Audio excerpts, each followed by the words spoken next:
Good afternoon.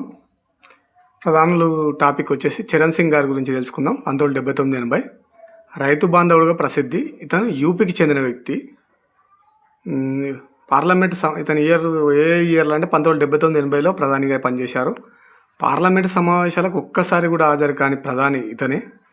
విశ్వాస తీర్మానానికి ఎదుర్కొనడానికి సిద్ధపడిన ప్రధాని ఇతనే.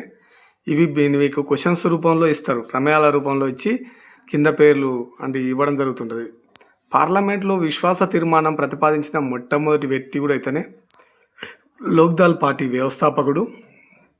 ఇంకొక కాంటెంపరీగా విపి సింగ్ గారు వచ్చేసి 1989-90 ఇతని ప్రధాని పదవీ కాలం. ఇండియన్ నేషనల్ ఫ్రంట్కు నాయకత్వం వహించిన తొలి వ్యక్తి ఇతనిది కూడా ఉత్తరప్రదేశే.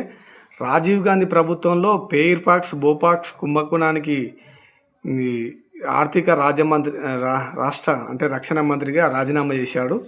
ఆ కుంభకోణాలకు వ్యతిరేకంగా, అవినీతికి వ్యతిరేకంగా జనమోర్చా స్థాపించిండు.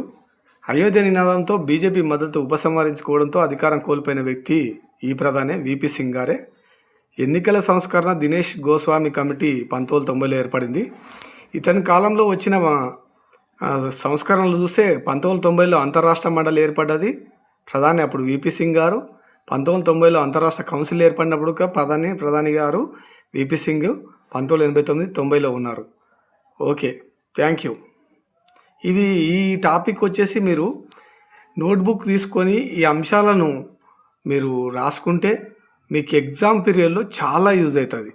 ఇక్కడ చరణ్ సింగ్ 1979-80 కానీ, ఇటు వచ్చేసి విపి సింగ్ గారి గురించి 1989-90 గారి గురించి కానీ ఒక నోట్స్ బుక్ పెట్టుకొని మనం ఇచ్చే అంశాలను రాసుకోవడం ద్వారా మీరు ఎగ్జామ్లో మెరుగైన ప్రదర్శన ఇస్తారు. ఎందుకంటే ఇది రివిజన్ పర్పస్ మీకు చాలా యూజ్ అవుతుంది. అలాగే చదువుకుంటే అంటే ఎగ్జామ్లో గెట్ ఆన్ కావడానికి కూడా యూజ్ అవుతుంది. ఈ విధంగా చదివితే మీకు స్కోరింగ్ ఎక్కువ రావడానికి బాగుంటుంది. Thank you friends.